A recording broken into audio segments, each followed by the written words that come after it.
The observation deck of the Kartheen warship, Sovereign's Fist, hummed with the low thrum of containment fields, and Commander Vexthal stood perfectly still, all four of his eyes fixed on the human prisoner below.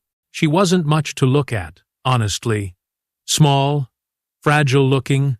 Her skin was that odd peachy tan color that humans came in, and her hair, dark and pulled back into what his cultural database informed him was called a ponytail, seemed entirely impractical for combat. She wore the tattered remains of what had once been a cargo hauler's jumpsuit, now stained with what he hoped was engine grease and not something more concerning. "This is the human who destroyed 3 of our fighter squadrons?" Vexthal asked, not bothering to hide his skepticism. His second officer, a younger Kartheen named Plix Nor, bobbed his head appendages in confirmation. "Yes, Commander. Single-handedly, she was defending a mining colony on the edge of the outer reaches.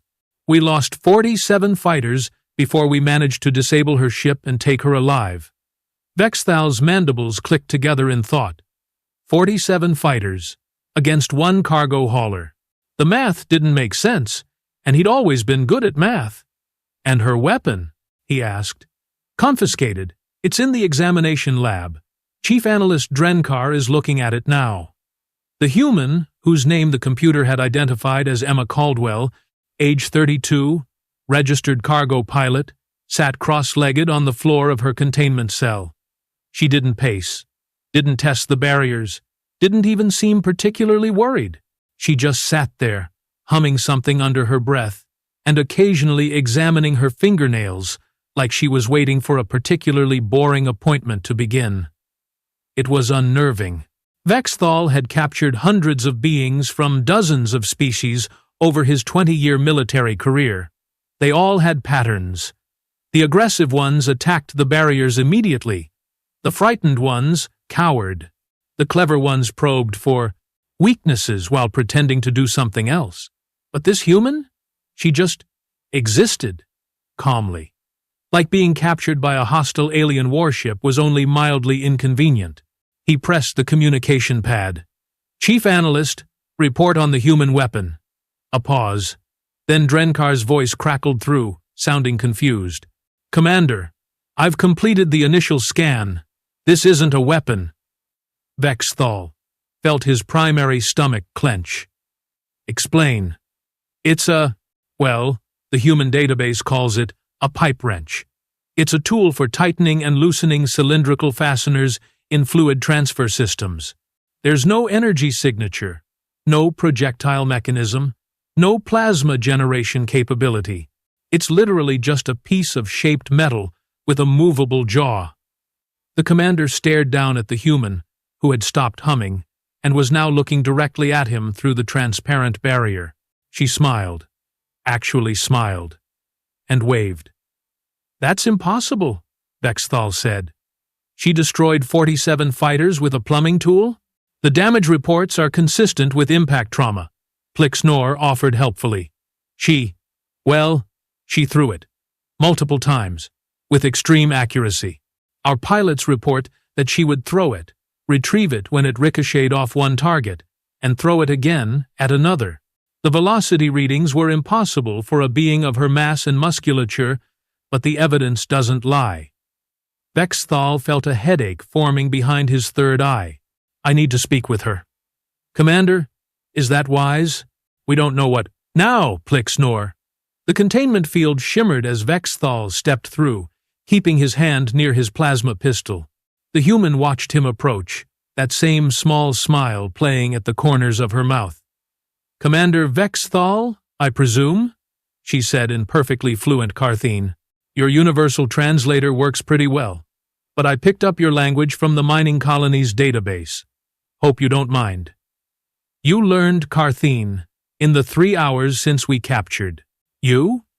Well, I didn't have much else to do. Your cell isn't exactly equipped with entertainment options." She gestured around at the bare walls.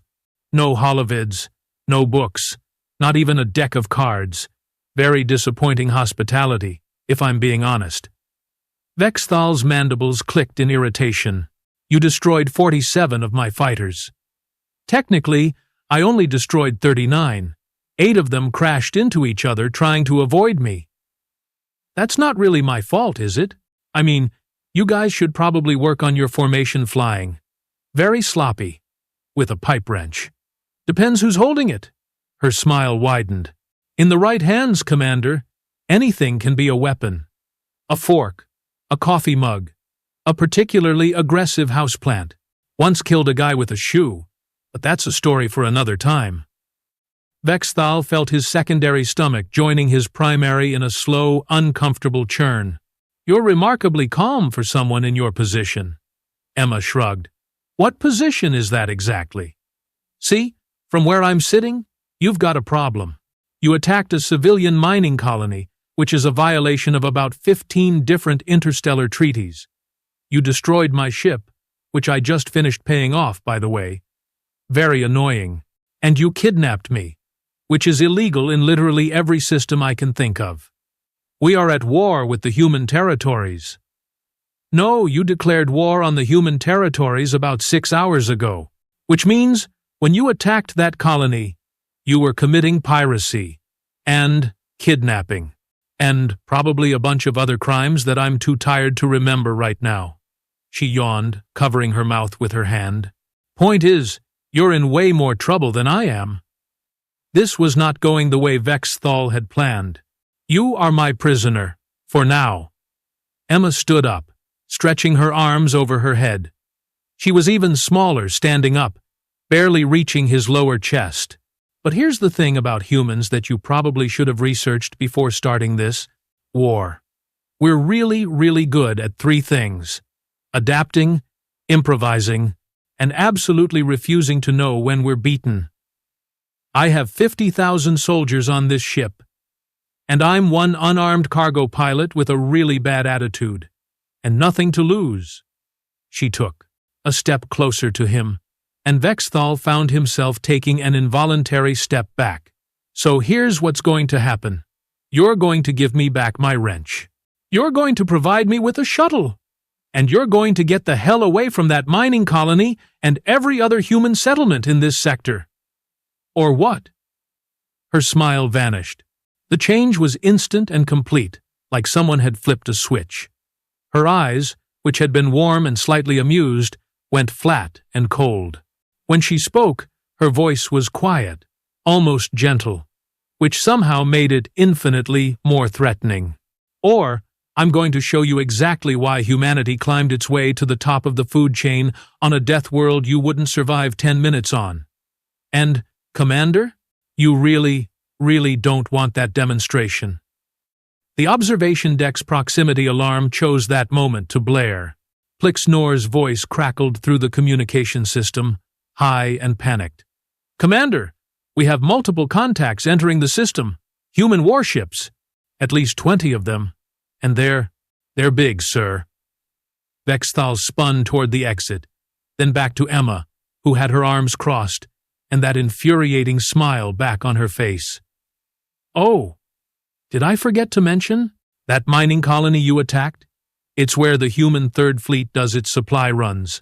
They were due back today. She checked an invisible watch on her wrist.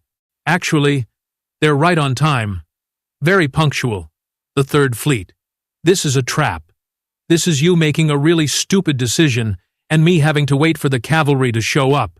Not quite the same thing. She sat back down on the floor, resuming her cross-legged position. Now you've got a choice to make, Commander. You can surrender, peacefully. Or you can fight 20 human warships with your one, admittedly impressive, but still only one, warship. How do you think that's going to go?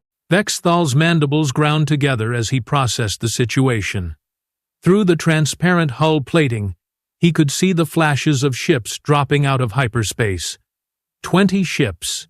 20 massive, heavily armed human warships, each one bristling with weapons that made his own arsenal look like children's toys. You planned this, he said. No, I got lucky. Big difference. I was just delivering spare parts to the colony when you attacked. The fact that you showed up right before the fleet was due back? That's just the universe having a sense of humor. She paused.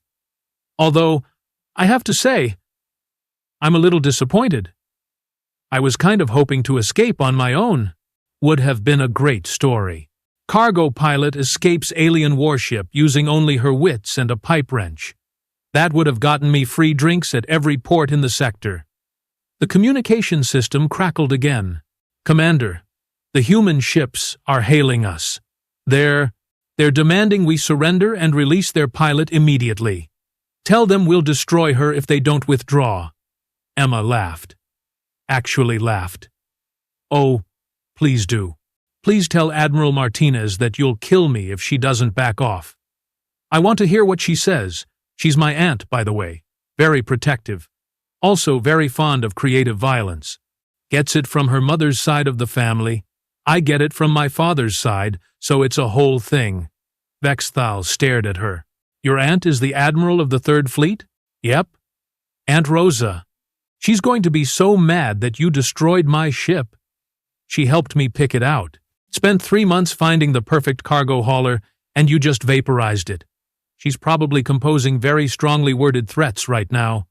Well, probably not just words. Probably also targeting solutions for every vital system on your ship. The deck shuddered as the first ranging shots from the human fleet streaked past the Sovereign's fist. Close enough to make the shields flare, but not close enough to actually hit. A warning. A very clear warning. Stand down! Plixnor's voice was nearly a shriek now.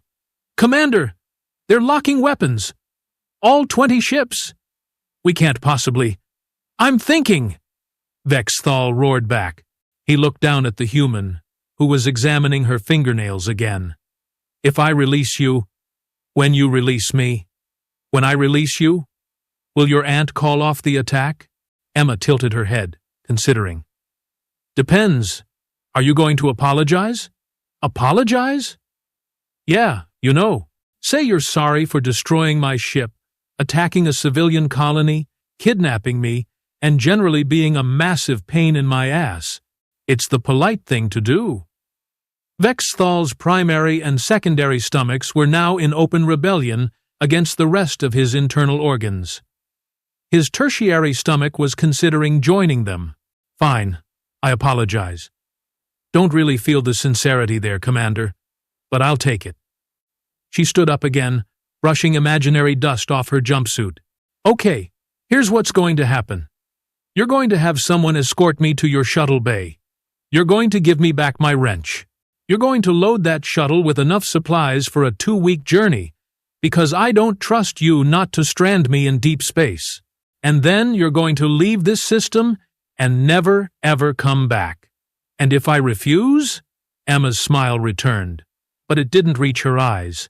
Then Aunt Rosa turns your ship into the galaxy's most expensive debris field, and I still end up getting rescued. But this way, you and your 50,000 soldiers get to go home to your families. Seems like a pretty good deal to me. The deck shuddered again, harder this time. The human fleet was getting impatient. Vexthal made a decision he suspected he'd be explaining to the High Command for years to come. Plixnor, escort our guest to the shuttle bay. Return her, Tool, and prepare a shuttle with supplies. Yes, Commander. This way, please. Emma walked toward the exit, then paused and turned back to Vexthal. You know, Commander, you seem like a decent guy who just made some bad choices, so I'm going to give you some free advice. Before you start any more wars, maybe do a little research on who you're fighting. Because humans? We're the species that looked at the concept of impossible and said, hold my beer and watch this. What's a beer? An alcoholic beverage. We invented it about 10,000 years ago and have been using it as an excuse for increasingly stupid decisions ever since.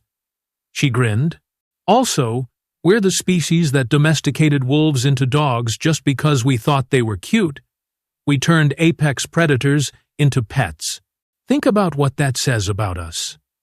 With that, she walked out, leaving Vexthal standing in the containment cell, wondering how his day had gone so spectacularly wrong. The shuttle bay was cold, sterile, and filled with nervous Kartheen soldiers who kept their weapons trained on Emma while simultaneously trying to maintain what they probably thought was a respectful distance. She found it hilarious.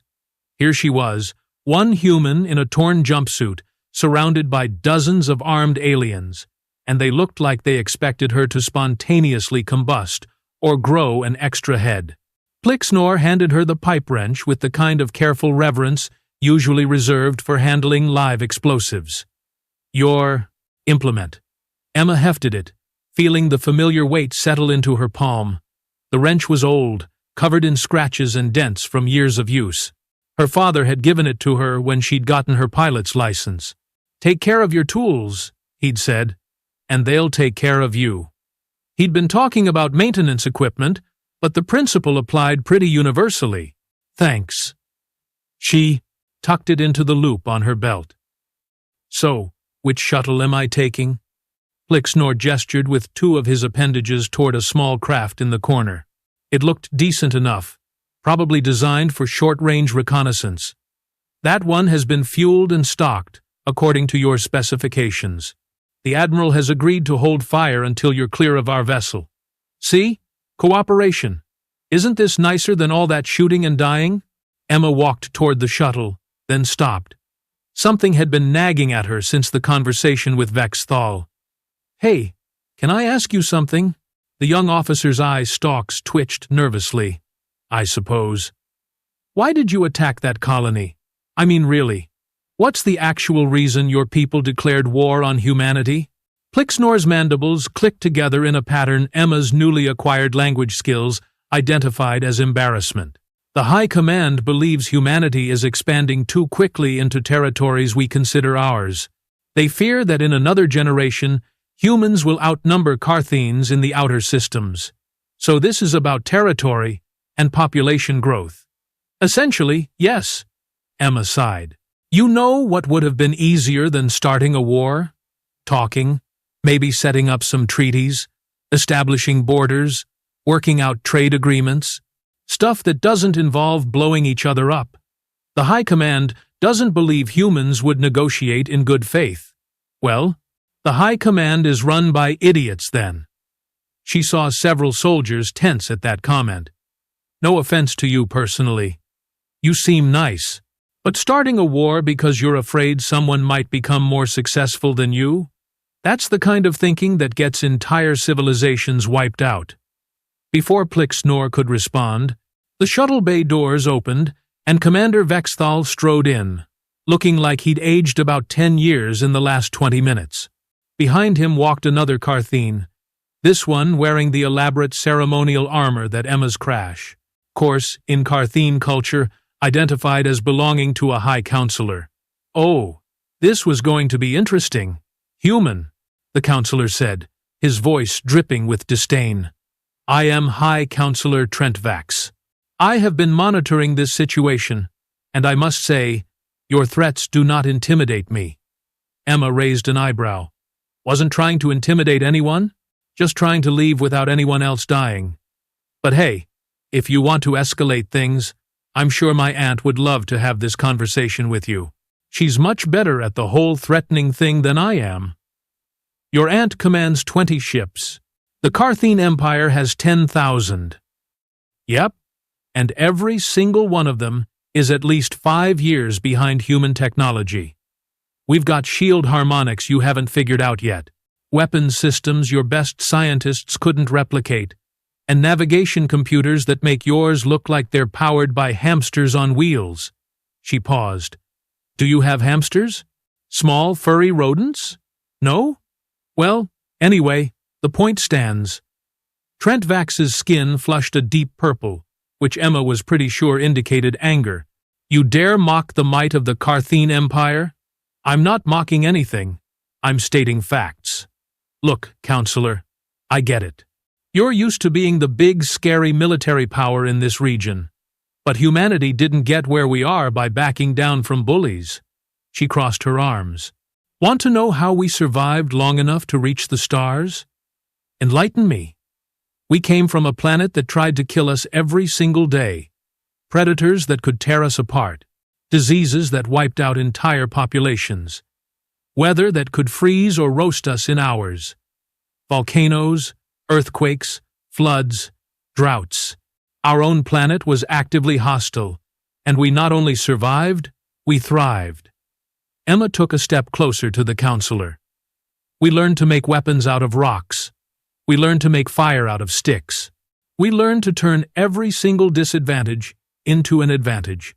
And when we finally got off that death trap of a planet, we brought all those survival instincts with us. The shuttle bay had gone completely silent. Even the soldiers had stopped fidgeting. So here's what's going to happen, Emma continued, her voice calm and steady. I'm going to get in that shuttle and leave. Commander Vexthal is going to withdraw his ship from this system. And you, Counselor, are going to go back to your nice, safe command center and explain to the rest of the High Command why continuing this war would be the worst mistake in Kartheen history. And if we refuse? Emma smiled, but there was no humor in it.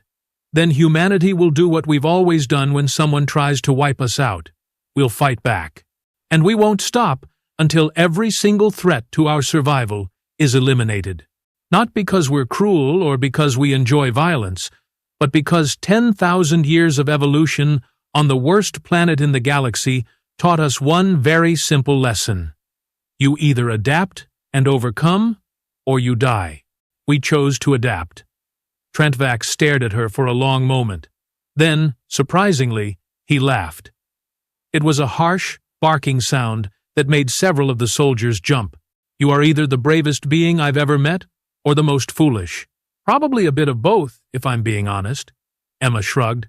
But I'm also right, and you know it. You didn't expect humans to fight back this hard, did you? You thought we'd be like the other species you've conquered. Scared, disorganized, easy to intimidate. The other species were rational. They understood when they were outmatched. See, that's where you don't understand humans. We're not rational. We're stubborn, creative, and just crazy enough to try things that should be impossible. You want an example? She pulled the pipe wrench from her belt. I took out 47 fighters with this. You know why? Because when my weapon systems went down, I didn't give up. I opened the airlock, tethered myself to the hull, and started throwing the heaviest thing I could find. Was it smart? Absolutely not. Was it effective? Well, I'm here, and your fighters aren't, so you tell me. Commander Vexthal, who had been silent this entire time, finally spoke up. Counselor, perhaps the human has a point. Our initial projections suggested this would be a short conflict. Instead, we've lost more ships in the first 6 hours than we lost in the entire Zorathian campaign. Because you're fighting scared colonists and cargo pilots, Emma said. Wait until you run into our actual military. The Third Fleet? That's just Aunt Rosa's little corner of the Navy. We've got 12 more fleets, each one bigger and better equipped than this one, plus the Marines, the Special Forces, and the Planetary Defense Forces. And every single one of them is staffed by humans who grew up on stories about how our ancestors survived impossible odds. She could see the calculations running behind Trentvax's eyes. He was a politician, which meant he knew how to count casualties and measure costs. The initial confidence in his posture was starting to crack. The High Command will not surrender, he said, but his voice had lost some of its certainty. I'm not asking you to surrender. I'm asking you to be smart. Open negotiations. Establish actual communication channels.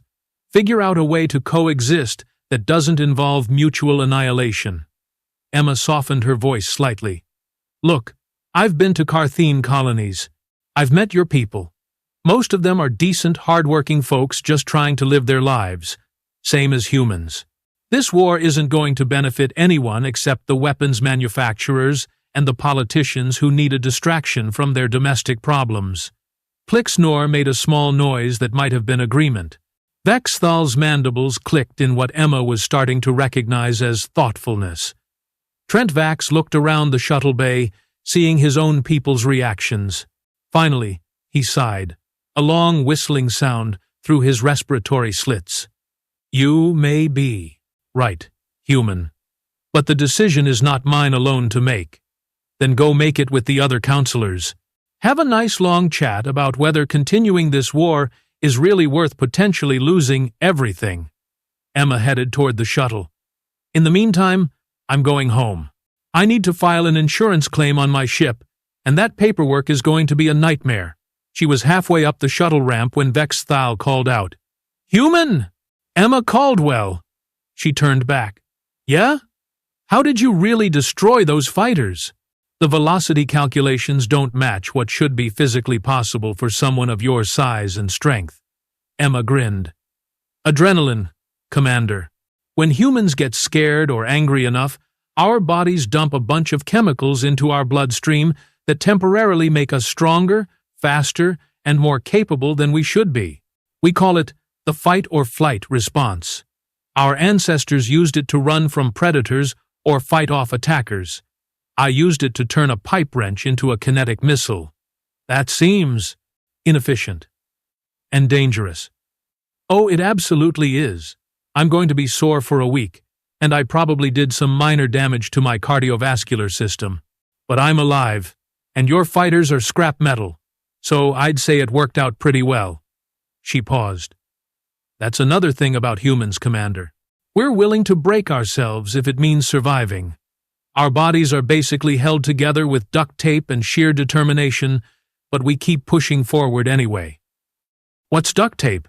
"A miracle substance we invented for fixing literally everything. I'll send you a sample." With that, she climbed into the shuttle and fired up the engines. The launch was smooth, and within minutes she was clear of the Sovereign's fist. The human fleet maintained their positions, weapons still locked, but not firing. Emma opened a communication channel to the flagship. "Aunt Rosa, this is Emma. Permission to dock?"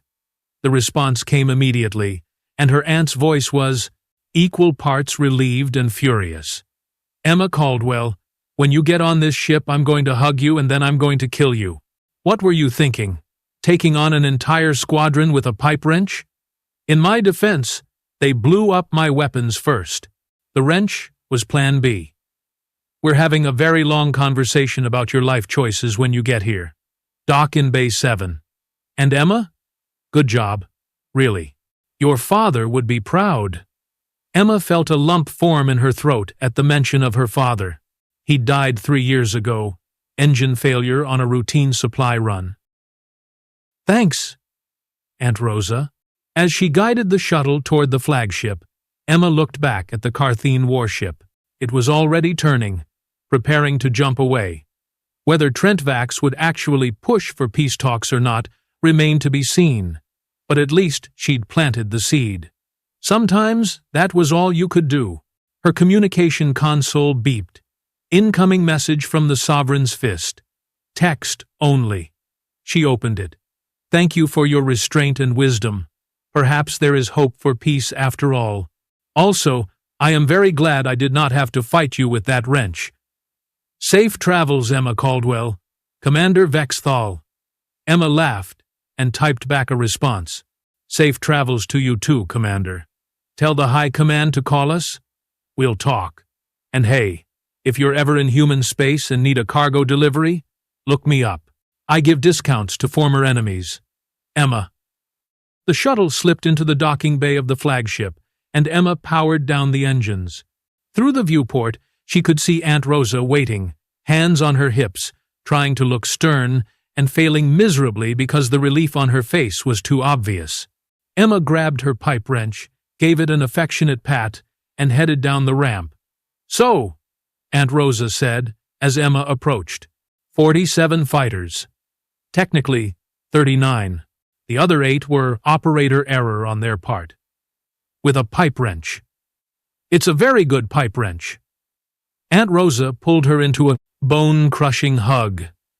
"You're insane. You know that, right? Runs in the family." Emma hugged her back just as hard.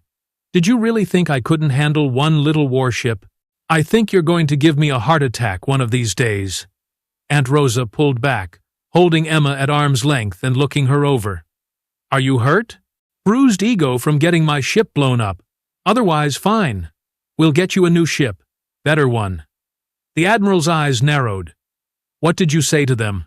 The Kartheen ship is withdrawing, and we're picking up encoded transmissions back to their high command. Something happened on that ship. Emma shrugged. Just had a chat about the benefits of peaceful coexistence over mutual destruction, and maybe reminded them that humans are really hard to kill. Using the pipe wrench as evidence. Using the pipe wrench as evidence, Emma confirmed. Aunt Rosa shook her head, but she was smiling. Come on, let's get you to medical.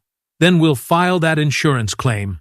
And then, you're going to tell me exactly how you took out 47 fighters, because that story is going to become legend in the fleet, and I want to know the real version.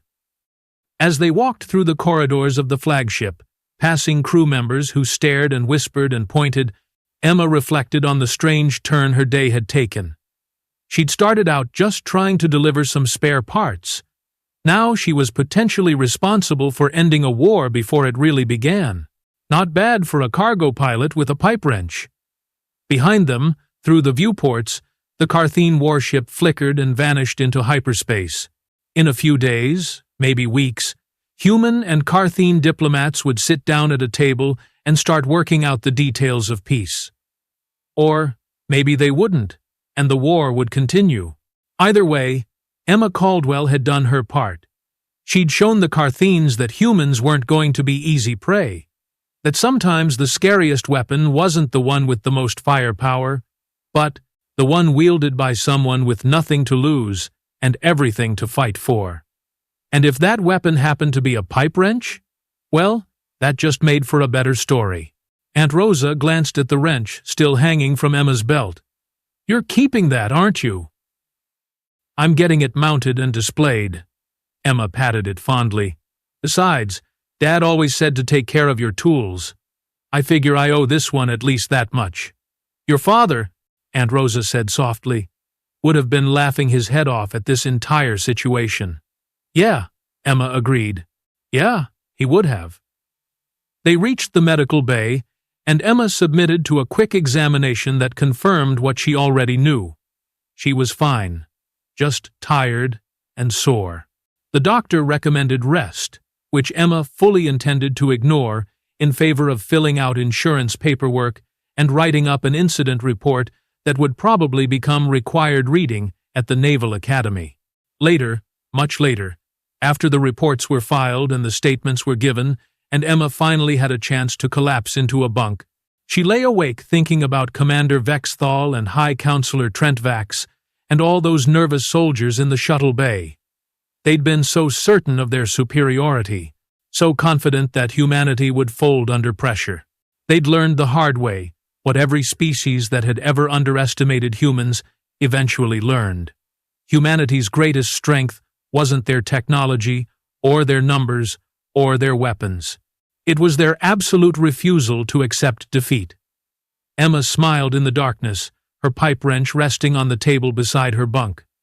Tomorrow, she'd start shopping for a new ship, something with better shields this time. Maybe some upgraded weapon systems, just in case.